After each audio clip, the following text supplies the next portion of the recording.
Olá a todos, meu nome é Igor Cobelo Ferreira, sou discente do Programa de Pós-Graduação em Recursos Naturais do Cerrado, o RENAC, da Universidade Estadual de Goiás, UEG, localizada no campus Central, em Anápolis, Goiás, e vou apresentar a minha defesa de mestrado, intitulada Monitoramento da clorofila A na água por sensoriamento remoto, utilizando experimentos em mesocolos. Bom, meu orientador de mestrado é o Dr. João Carlos Nabu, da Universidade Estadual de Goiás, e o meu co-orientador é o Dr. Manuel Eduardo Ferreira, da Universidade Federal de Goiás. Professor João aí representando o Laboratório de Biogeografia e Ecologia Aquática, o BioEco, e o professor Manuel representando o Laboratório de Processamento de Imagens e Geoprocessamento, o LAPIG. A banca avaliadora é composta pela doutora Karine Machado, da UEG, a doutora Priscila Carvalho, da UFG, a doutora Fernanda Melo Carneiro, da UEG, e o doutor Pedro Paulino Borges, da SEDUC. Vamos lá. Bom, fatores como crescimento populacional, concentração urbana, industrialização agrícola e especialização da agricultura têm ocasionado o aumento antrópico de carga e concentração de nutrientes no ambiente terrestre e, consequentemente, nos ecossistemas aquáticos, gerando o fenômeno conhecido como eutrofização. Além disso, mudanças climáticas globais podem ampliar todos os sintomas e mecanismos envolvidos na eutrofização, ampliar e potencializar. Bom, as perdas difusas de nitrogênio e fósforo são as principais causas impulsionadoras da eutrofização global.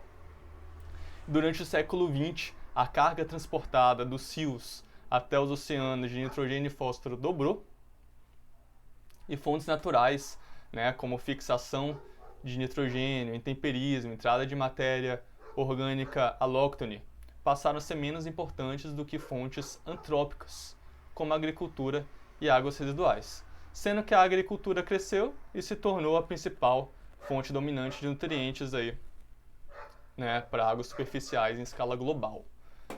O nitrogênio aumentou de 20% para 50% e o fósforo de 35% para 55% durante o século XX, sendo que a principal fonte de nitrogênio é o emprego excessivo ou inadequado de fertilizantes, e de fósforo são os dejetos de origem animal no solo.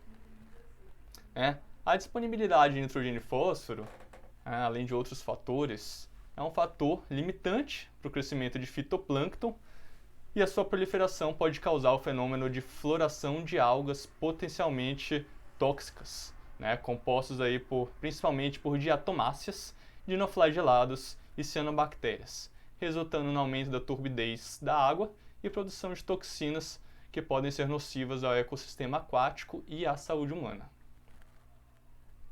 Então temos aí notícias no Brasil e no mundo de proliferação de fitoplâncton no Rio de Janeiro, comprometendo aí o abastecimento e a qualidade da água. Aqui na Flórida, na qual a proliferação de algas se tornou uma crise, aqui em um rio brasileiro também, mostrando um rio eutrofizado, e aqui abaixo à direita, no Lago Paranoá, em Brasília, uma proliferação de cianobactérias, apresentando aqui um peixe morto.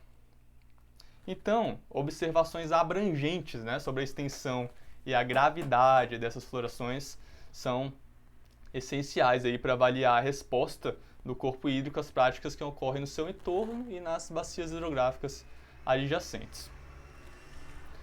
Então, essa avaliação abrangente, assim como a sua frequência, ela é importante porque populações de fitoplâncton são muito heterogêneas, tanto no espaço como no tempo.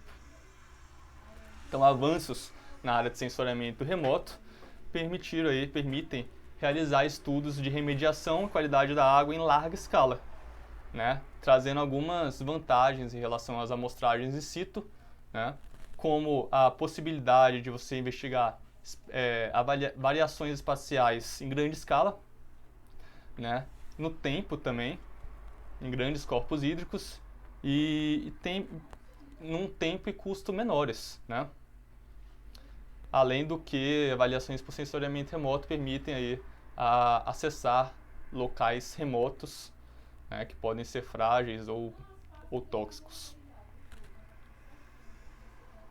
Bom, os constituintes da água com propriedades opticamente ativas, né, como a clorofila A, clorofila B, ficocianina, sólidos suspensos, etc., eles refletem ou emitem uma quantidade específica de energia em diferentes faixas de comprimento de onda do espectro eletromagnético, né? E aí variam principalmente de acordo com a resolução espacial, resolução temporal, resolução espectral e resolução radiométrica, né, que podem ser detectados aí por satélites ou veículos aéreos, tripulados ou não tripulados. Né? E a clorofila A, ela está intimamente ligada com a proliferação de fitoplâncton, né, que está presente tanto nas cianobactérias quanto nos eucariontes fotossintetizantes. E devido à sua atividade fotossintética, né, está associada à coloração verde das águas eutrofizadas. Então, todas as plantas, algas e cianobactérias que fotossintetizam contêm clorofila A. Então, aqui a gente tem em amarelo a resposta do espectro eletromagnético aí da clorofila A. Aqui em verde é da clorofila B, mas vamos focar na clorofila A, né, aqui dentro do espectro visível da luz. Né? Então, a clorofila A tem absorção máxima aqui na faixa do azul e do vermelho. Aqui no azul tem forte absorção nos comprimentos de onda entre 450 e 475 nanômetros e 670 nanômetros aqui no vermelho, né? Representado pela banda do vermelho e pela banda do azul. Tem pico de reflectância em torno de 550 nanômetros, aqui representado pela banda do verde, e próximo a 700 nanômetros no infravermelho próximo, que já sai do espectro visível da luz. Né? Bom, aqui eu listei os principais satélites ativos utilizados atualmente para os mais diversos fins, tanto gratuitos, representados aqui na coloração verde, quanto comerciais, aqui de branco. Com a observação que alguns satélites comerciais disponibilizam suas imagens gratuitamente, ocasionalmente. Então eu listei aqui esses satélites em ordem de resolução espacial. A resolução espacial está intimamente ligada com o nível de detalhamento da imagem, né, representada pelos pixels. Então, uma resolução espacial, por exemplo, de 15 metros, né, ela é representada aí num nível de detalhamento de 15 por 15 metros, e qualquer objeto menor do que isso, em teoria, não é visível, né, não é detalhado. E a resolução temporal, ela trata aí da taxa de revisita do satélite, né? Então, na resolução temporal de 5 dias, esse satélite obtém imagens da mesma área a cada 5 dias. Então, dentre os satélites gratuitos, a gente tem aí alguns com resoluções espaciais muito boas, né? Como o Resolve 7, 1 e 2, né? O CBS-4A, que é um satélite brasileiro, Sentinel-2, 2B. E aí, essa resolução espacial varia aí de 5,8 metros até 1.000 metros, né? Que é o caso aqui do Terra e do Aqua, que são satélites muito utilizados para monitoramento de incêndios, né? Devido à sua alta resolução temporal. Né? Então, eles são utilizados aí pelo INPE, por exemplo, para monitoramento de incêndios. E aí temos os satélites comerciais, né? Com algumas resoluções espaciais melhores. E aí o seu custo-benefício depende, né, do tamanho da área a ser utilizado. Então, dependendo do tamanho da área, esse custo-benefício pode valer a pena, né, para a compra dessas imagens, dependendo muito do uso. Aqui embaixo à esquerda está uma imagem do Amazônia 1, recentemente lançado, né, um satélite brasileiro. Tem resolução espacial aí de 66 metros e resolução temporal de 5 dias. Bom, para alguns usos, né, sensores acoplados a Vantes, que são os veículos aéreos não tripulados, têm demonstrado maior eficiência e custo-benefício em relação à aquisição de imagens de satélite ou aeronaves tripuladas. Né? E aí no mercado temos dois principais tipos de Vantes, que são Vante multirotor e vante de asa fixa. Bom, os vantes multirotores, né, eles têm essas hélices em cima, né, que variam a quantidade, e eles têm a característica que eles fazem sobrevoos tanto na horizontal quanto na vertical, para os mais diversos fins, né, desde monitoramento ambiental até inspeções prediais, né, que precisam de um detalhamento maior, um nível de sobrevoo mais cuidadoso. Né? E eles têm a característica aí de sobrevoarem, em média, durante 30 minutos a cada troca de bateria. Né? E temos os vantes multirotores voltados para uso profissional e para uso recreativo, né? Que são bem famosos para fins de mídia. E desses vantes recreativos, como esse que é o DJI Mini, né, que ele cabe na palma de uma mão e pesa menos de 250 gramas, ele tem tido aí algumas utilizações de uso profissional. Né? Então, dependendo do seu uso, vantes considerados como não profissionais podem ser profissionais, né? Se seu uso for uma fotogrametria, um mapeamento de alguma área, ele é útil também, a um custo muito baixo. E os vantes de asa fixa, eles trazem características aí de sobrevoarem grandes áreas, né? Porque eles têm uma aerodinâmica que permite que eles planem e sobrevoem mais tempo, né? Gastando aí menos bateria e, consequentemente, cobrindo áreas mais abrangentes. E esses vantes de asa fixa, eles podem ser tanto elétricos como a combustão, né? Em modelos maiores, mais pesados. Os vantes multirotores, basicamente, todos são elétricos. Bom, e para fins de proliferação de fitoplâncton, né, para essa área, vantes têm sido utilizados com sensores RGB, que são sensores aí de câmeras, né, acoplados a esses vantes, que contêm as bandas verde, vermelho e azul, né, representado aí pelas bandas do espectro visível. Também sensores multiespectrais, que aí são adicionadas aí bandas que saem do espectro visível, né, como o infravermelho próximo e a Red Edge também. E sensores hiperespectrais, né, que aí eles trazem informações mais contínuas e mais detalhadas, né, com comprimentos de ondas maiores. Mas fitoplânctons, eles são sensíveis às bandas verde e vermelho, como a gente já viu, e sensores RGB de baixo custo podem ser utilizados para a estimativa de sua concentração de clorofila em fitoplânctons.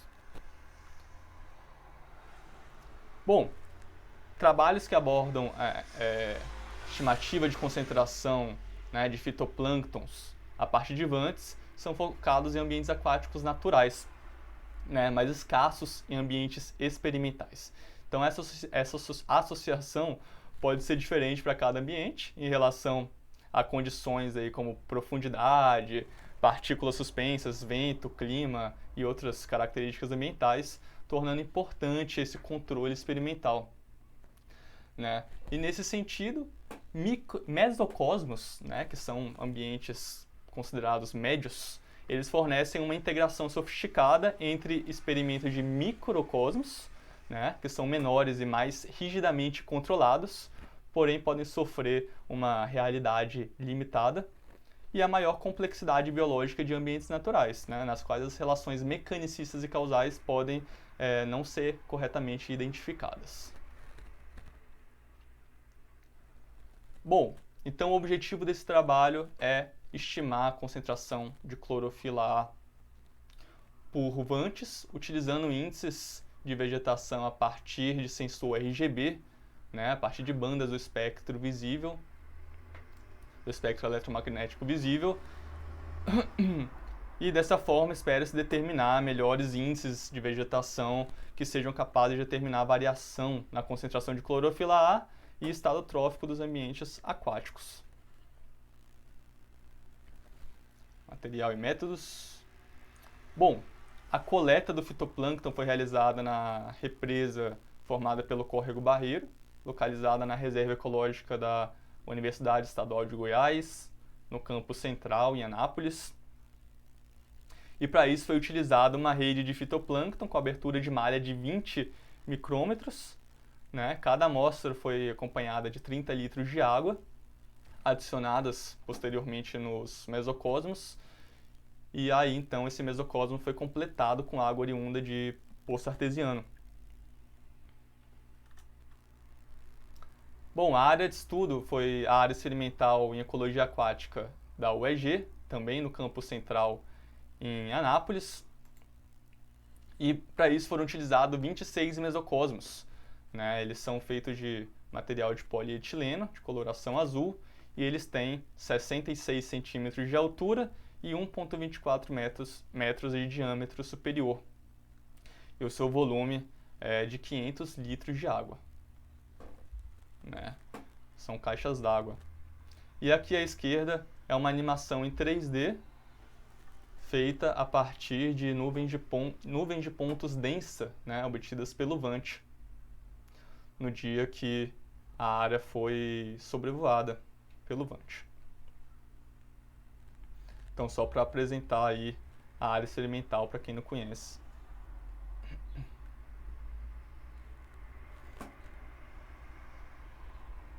Né? Bom, então, depois da coleta ser inserida nos mesocosmos, houve adição de nitrogênio e fósforo, com o objetivo de criar ambientes aí com diferentes concentrações de clorofila A. Né? Foram 26 mesocosmos, sendo 8 para baixa concentração de clorofila A, 8 para média concentração de clorofila A e 8 para alta concentração de clorofila A. E 2 como controle da coloração azul, né, da cor do fundo. E aí o delineamento foi dividido aí em duas etapas, né? A estabilização e o enriquecimento. Bom, a estabilização teve por objetivo alcançar as condições do ambiente original da lagoa, né, da qual o fitoplâncton foi coletado, para tornar similar as condições tróficas em todos os mesocosmos. Essa etapa durou 20 dias. Então foram adicionados aí 0,16 gramas por ml de nitrato e 0,01 gramas por ml de fosfato a cada 4 dias, né, em proporção de Redfield. Seguindo aí uma parte de fósforo para 16 de nitrogênio. A etapa de delineamento, de enriquecimento, ela teve por objetivo aumentar, né, as concentrações de clorofila A de forma gradual, a adição de nutrientes. Então, para os mesocosmos de concentração baixa de clorofila A, foram 8 mesocosmos, né, com a concentração mínima de 0,16 gramas por ml de nitrogênio e 0,01 gramas por ml de fósforo. Essa adição foi a cada 4 dias, totalizando 3 medições. Para a concentração, nível médio de concentração de clorofila A, também foram 8 mesocosmos, com a mesma concentração mínima a cada 4 dias, totalizando 17 adições. O nível de concentração alto de clorofila A foram também 8 mesocosmos, né, com a mesma concentração mínima, porém a cada adição era adicionado mais 10% da concentração anterior. Né? Então essa adição foi feita a cada 4 dias, totalizando também 17 adições. E nos mesocosmos de controle não teve nenhuma adição, né? Foram utilizados 2 mesocosmos e eles eram caixas mesocosmos tampados, né, da mesma coloração do fundo azul. Então a etapa de enriquecimento durou 68 dias, somada com a etapa de estabilização de 20 dias, o experimento durou um total de 88 dias. Bom, a medição in situ da concentração de clorofila A foi feita por uma sonda multiparâmetros, né, da marca Eureka, modelo Manta 2, em 20 de novembro de 2019, aproximadamente às 1h10 da tarde, horário de Brasília. E a cada medição de um mesocosmo, a sonda era lavada em água limpa, né, a fim de limpar a sonda e não contaminar a caixa seguinte. Então essa medição durou em torno de 1 hora. E as imagens aéreas foram obtidas com um veículo aéreo não tripulado, um VANT, né, da marca Parrot, modelo ANAF Work, e ele tem um sensor aí RGB, né? Esse sobrevoo teve uma altura de 20 metros a partir do solo, tá? Resultando numa resolução espacial de 64 milímetros. O voo foi no mesmo dia, na medição in situ, no dia 20 de novembro de 2019, aproximadamente 1 hora no horário de Brasília. Bom, esse horário ele foi escolhido porque para evitar o sombreamento, né, a influência das sombras dos mesocosmos na água, né, que poderia afetar aí a qualidade dos índices. Então o dia estava nublado e foi a 1 hora da tarde, então isso favoreceu a obtenção das imagens. O tempo total do sobrevoo foi de 6 minutos aproximadamente. Bom, então após, né, a obtenção das imagens e as medições in situ, as imagens foram processadas, foi feito um ortomosaico pelo software Pix4D Mapper, houve um recorte dos mesocosmos pelo programa ArcGIS, né? Então foi feito um shapefile para obter os índices somente do conteúdo da água, né? Evitando que o índice fosse captado ali, o chão, a vegetação ao redor, a borda da caixa. Então foi feito um recorte só no conteúdo da água. Essa imagem foi ajustada e alinhada pelo software R, né, na linguagem R. Os índices de vegetação também foram obtidos e calculados pela linguagem R, e os gráficos desse trabalho também pela linguagem R. Bom, então o ortomosaico das imagens, né, foram obtidas aí 48 imagens, tá? E essas imagens foram, né, foi feito o ortomosaico dessas imagens, né, por aerofotogrametria, a fim de obter uma única imagem. E aí essa imagem, né, com ortomosaico, que foi utilizada para as etapas posteriores. Bom, então aqui é a etapa do recorte do mesocosmo, né? Então foi feito no ArcGIS esses shapefiles dos círculos, e depois no R foi feito um recorte, né, em cima da imagem raster, a fim de obter somente a imagem dentro, a água, né, a imagem dentro do mesocosmo. Então, a partir dessa imagem final, foi obtido os índices de vegetação. Bom, neste trabalho foram utilizados 8 índices de vegetação, tá, compostos aí pelas bandas RGB. Então, o G representa a banda green, a banda verde, o R representa a banda red, que é a banda vermelha, e o B representa a banda blue, que é a azul. Então, os índices são compostos apenas por essas 3 bandas, né, do espectro visível da luz, e esses índices foram selecionados porque eles são comumente utilizados nos mais diversos tipos, nos mais diversos objetivos de trabalhos ambientais, por serem comuns, né, de fácil acesso. É um sensor comum que está presente em qualquer câmera digital, praticamente. Tá? E aí temos então o NGRDI, o NGBDI, o GLI e o ESG, que são índices que já foram utilizados em outros trabalhos para estimar a concentração de clorofila A na água, mas também estão bastante utilizados na agricultura. Tá? O VARI, que é voltado à avaliação e monitoramento de dossel, biomassa e clorofila em vegetação terrestre. O VWRI, que é uma variação do VARI, né, para estimar clorofila em ambientes aquáticos. E o SCI e o SI, que são índices aí voltados para a detecção de cor do solo, que nunca foram utilizados aí em trabalhos para estimar clorofila na água. Então, são índices diversos que foram testados nesse trabalho.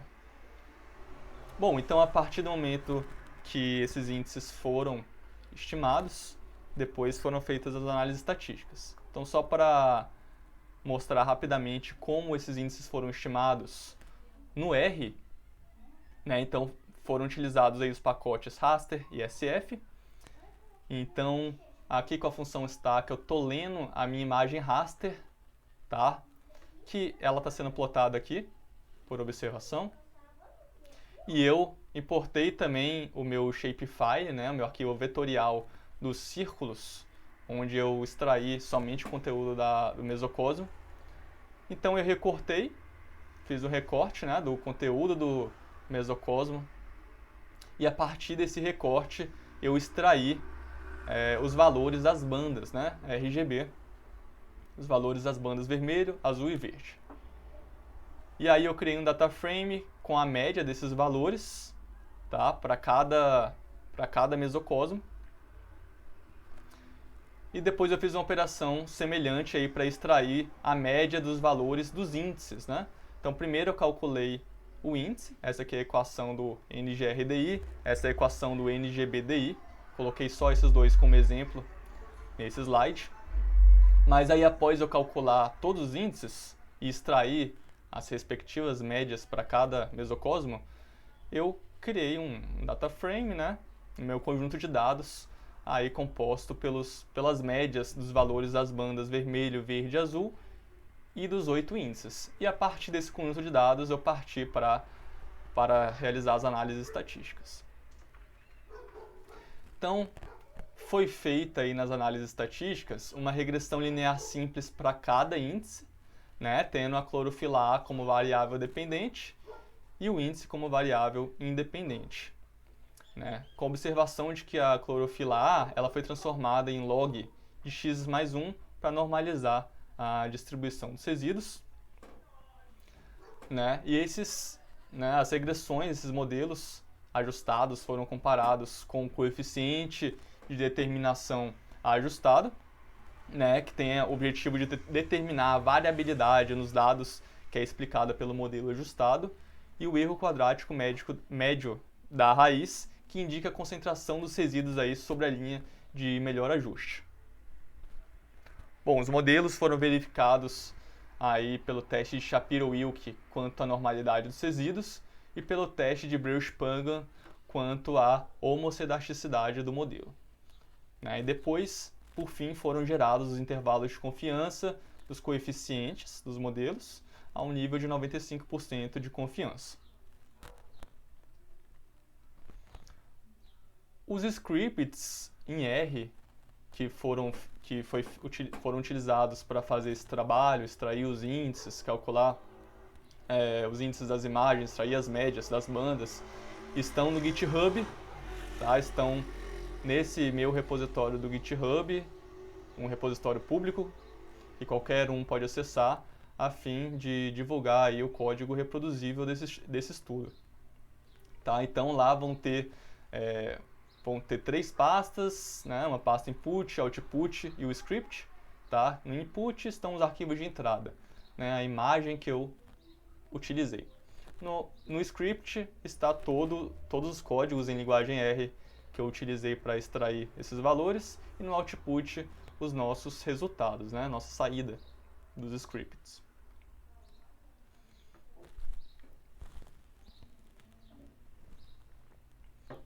Bom, então aqui está a plotagem aí dos índices de vegetação, né? Dos 8 índices. Então podemos analisar aqui que essas duas caixas, esses dois mesocosmos separados, são os nossos controles, tá? Nossos dois controles. Aqui à direita estão as minhas caixas com baixa concentração de clorofila A, e aqui à esquerda estão as minhas caixas com média e alta concentração de clorofila A. Podemos perceber também que aqui o índice VARI, ele deu uma leve saturação, né? Uma leve saturada aí na coloração dos índices. Tá? Bom, a concentração de clorofila A, né, por meio da medição in situ, ela variou de 1,62 a 21,3 microgramas por litro, né, criando aí um gradiente razoável de variação nos mesocosmos, né, que representam aí desde ambientes oligotróficos até eutróficos, tá? Aqui tá um box plot dos índices, tá mostrando aí que o VWRI apresentou uma menor amplitude interqualítica, né? E o SG apresentou a maior amplitude. E quanto aqui ao box plot das bandas, a banda vermelha apresentou a menor amplitude e a banda azul a maior amplitude. Entretanto, a banda azul apresentou a menor mediana e a banda verde a maior mediana. Bom, aqui está um resumo descritivo dos nossos dados, né, tanto das bandas quanto dos índices e também da clorofila A medida in situ. Então, a clorofila A variou de 0 até 21,3 microgramas por litro. Né? O 0 é o nosso controle, a caixa sem nada, tampada. E aí, os índices em geral, eles variam de 0, de menos 1 a 1, os índices normalizados, né? Com exceção aqui do VARI, que deu uma leve saturada e ficou um pouquinho acima de 1, e com exceção também do SG, né? Que não tem essa mesma amplitude dos outros índices. Bom, em geral, quanto maior o valor do índice, maior a taxa de vegetação fotossinteticamente ativa, né? E quanto menor o valor do índice, menor essa taxa de vegetação fotossinteticamente ativa, representando outras reflectâncias, né? Como água, solo, etc. Bom, todos os modelos apresentaram normalidade dos resíduos pelo teste de Shapiro-Wilk, né, com p-valor maior do que 5%, e todos os modelos também apresentaram homocedasticidade, né, pelo teste de Breusch-Pagan, com p-valor maior do que 5% também, né, demonstrando então a validação, né, dos nossos modelos, dos nossos erros e intervalos de confiança do modelo. Bom, todos os modelos apresentaram linearidade, né, pela visualização gráfica e pelo coeficiente de determinação. Então, aqui, esse primeiro gráfico, né, da regressão é o NGBDI, que apresentou o maior coeficiente de determinação, 0,88. O SI, 0,85. O NGRDI e o SCI, 0,81. O VWRI e o GLI 0,78, o SG 0,73 e o VARI 0,69, né? Quanto ao coeficiente de determinação ajustado. Bom, todos apresentaram alto valor de coeficiente de determinação, né? Com exceção do VARI, que foi 0,69. Apesar disso, pode-se considerar que esse valor também é alto. Também foi satisfatório. Tá? E esses dois pontos que a gente vê aqui embaixo são os nossos mesocosmos de controle, né?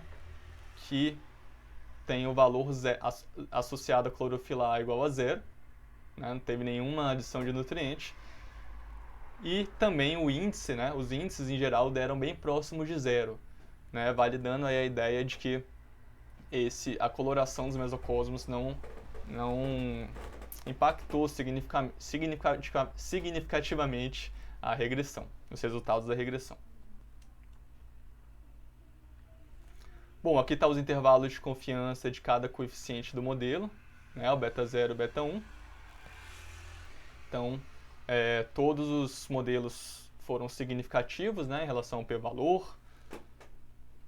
E quanto ao erro quadrático médio da raiz também, o que apresentou menor erro foi o NGBDI, que também foi o que apresentou maior coeficiente de determinação ajustada, né, 0,88.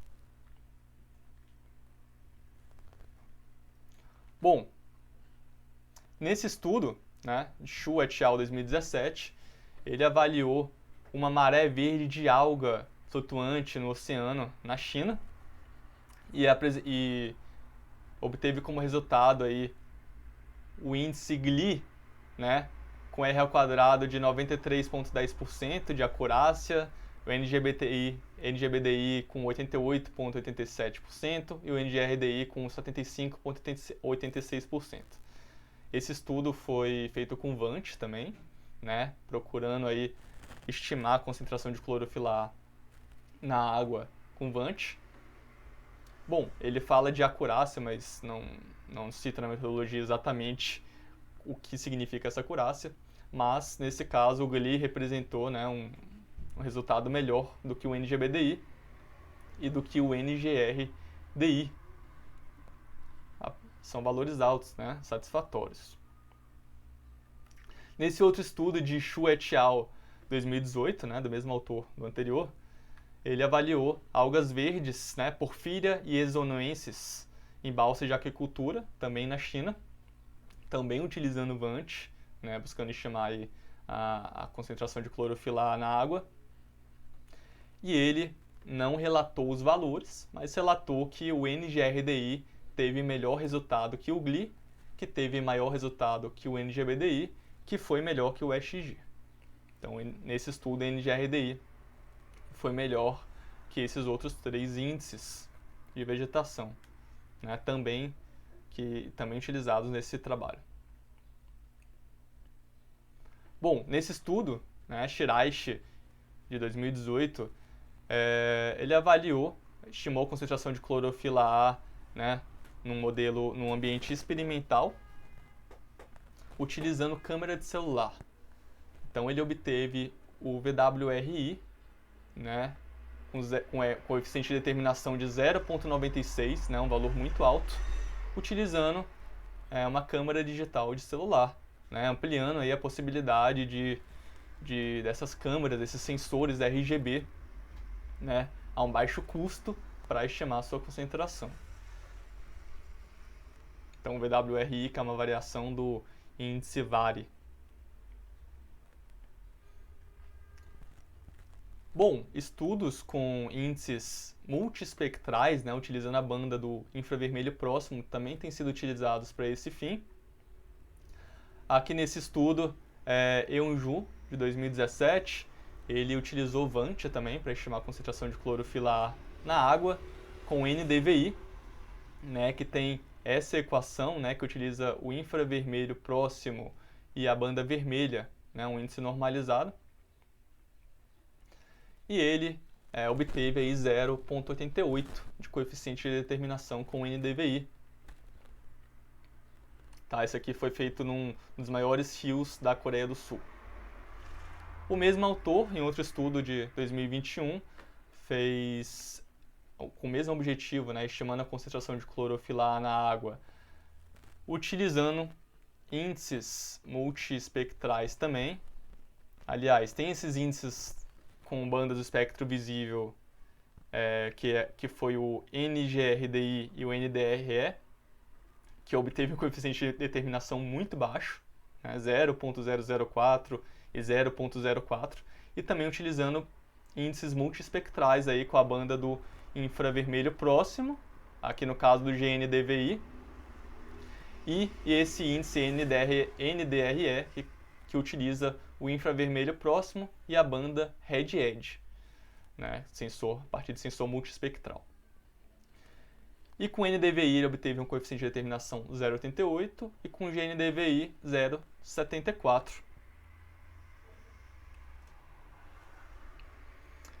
Nesse outro estudo, também utilizando um índice multiespectral, né, com a banda do infravermelho próximo, agora utilizando um NDVI modificado, né, infravermelho próximo menos azul, sobre infravermelho próximo mais azul, ele, utilizando VANT também para estimar a concentração de clorofila A na água, ele obteve um coeficiente de determinação igual a 0,51. Bom, esses valores que eu relatei com os índices multiespectrais, né, tanto o NDVI quanto o NDVI modificado, quanto esse NDRE, eles foram iguais ou inferiores aos obtidos nesse trabalho com sensores de bandas do espectro visível, RGB, né? Apesar disso, temos também trabalhos com índices multiespectrais trazendo bons resultados aí pra gente, como esse caso aqui de Lond, né, trazendo um coeficiente de determinação 0,98, porém esse trabalho foi feito utilizando satélite. E esse outro trabalho aqui também, de Cândido et al. 2016, também com imagem de satélite, e o NDVI obtendo aí um coeficiente de determinação de 0,95. Né? Então a gente observa que esses valores, né, de coeficiente de determinação, indicando aí a associação linear entre a concentração de clorofila A in situ, né, e a sua estimativa por sensoriamento remoto, eles têm sido variados. Eles variam, né, desde resultados considerados satisfatórios até resultados considerados insatisfatórios para sua estimativa. Bom, e diante da diversidade de bandas, de sensores, de índices de vegetação e de corpos hídricos, né, diversos, as estimativas podem variar de acordo com o nível trófico do corpo hídrico, né, sugerindo aí talvez que corpos hídricos com maior homogeneidade podem resultar em melhores estimativas da concentração de clorofila A e corpos hídricos de maior heterogeneidade podem piorar a sua estimativa, né, como a presença de materiais como sólidos inorgânicos em suspensão, né, assim como é discutido pelo estudo aqui de Guimarães et al. Né? E por isso a importância de estudos experimentais, né, para controlar esses ruídos externos, né, controlar esses fatores ambientais. E foi exatamente o que propôs esse estudo, né, trazer uma variabilidade de graus de trofia alto, né, com baixa, média e alta concentração, a fim de buscar índices que estimam a clorofila A em todos esses aspectos. Bom, para contextualizar então e comparar preços de sondas multiparâmetros, né, utilizadas para medições in situ, né, em amostragens ou medições in situ mesmo, com o preço de Vantes, foi feito um levantamento de preços no mercado brasileiro, né, realizado em julho de 2021. Então aqui está o valor, né, em reais e em dólar de sondas multiparâmetros com sensores para clorofila A, que variam de 70 mil até cerca de 160 mil reais. Tá? Da marca Probest, Eureka e Proteus.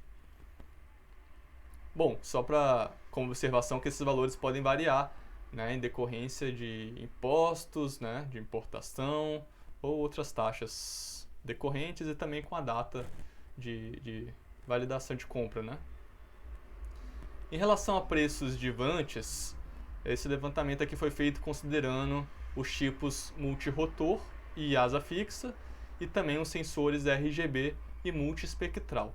Então essa tabela aqui está por ordem de preço, tá? E trazem os modelos aí atualmente em linhas de produção voltados para uso profissional, né? Esses modelos também já têm câmeras acopladas, né? E GPS também. Então, a marca Parrot, o modelo Anaf Work, que foi utilizada nesse estudo, ele está apresentando aí o valor de R$ 9.990, né? 10 mil, pouco a mais, dependendo do lugar. E é um sensor multirotor com sensor RGB que pode ser utilizado para a estimativa da clorofila A, né? 10 mil reais. E temos outros aí, né, da DJI, que é uma marca muito comum no mercado brasileiro, tanto para usos profissionais quanto para usos recreativos, né? Por exemplo, o Phantom 4 Pro, o Phantom 4 Multispectral. E outros modelos aí de outras marcas, né? Nuvem, UAV, Exmobot, Sensefly. A Exmobot tem modelos aí a combustão, né? Esses de asa fixa que são a combustão. Esse modelo Nauru 500. Tá? Então, esse levantamento, os valores variaram aí de 9.990 até 400 mil reais. E percebe que a bateria, né, de multirotores dura em média meia hora, enquanto de asa fixa pode chegar até 240 minutos. Né? Esse Nauru 500C último aqui da tabela, por exemplo, pode cobrir uma área de até 15 mil hectares, né, em 240 minutos, com uma única bateria. Bom, então, comparativamente às sondas, né, um Vant multirotor RGB, o modelo com menor preço, né, levantado, e a sonda com menor preço levantado, a sonda apresenta um valor 7 vezes maior do que o Vant. Né? Em relação aos sensores, um Vant multirotor RGB e um Vant multirotor multiespectral, esse pode custar até 5 vezes mais, né? Sendo que o RGB pode ser utilizado também para a estimativa de concentração de clorofila A, não apenas multiespectral, né? Em relação ao tipo, né? multirotor e asa fixa. Os de asa fixa podem custar até 10 vezes mais. Como já mencionado, os de asa fixa são recomendados para cobrir áreas maiores. Bom, concluindo então os resultados desse trabalho, esses resultados foram satisfatórios para estimar a concentração de clorofila A por meio de veículo aéreo não tripulado com aplicações de índices RGB, né, com bandas do espectro visível, de forma simples e a baixo custo. Né? Os índices que obtiveram maior resultado, né, resultados mais satisfatórios, foram o NGBDI, com R ao quadrado, com coeficiente de determinação de 0,88, o SI, com 0,85, o NGRDI, com 0,81 e o SCI com 0,81, né, os coeficientes de determinação. Bom, o monitoramento do estado trófico de ambientes aquáticos foi eficiente, né, pode ser utilizado para pesquisa e gestão.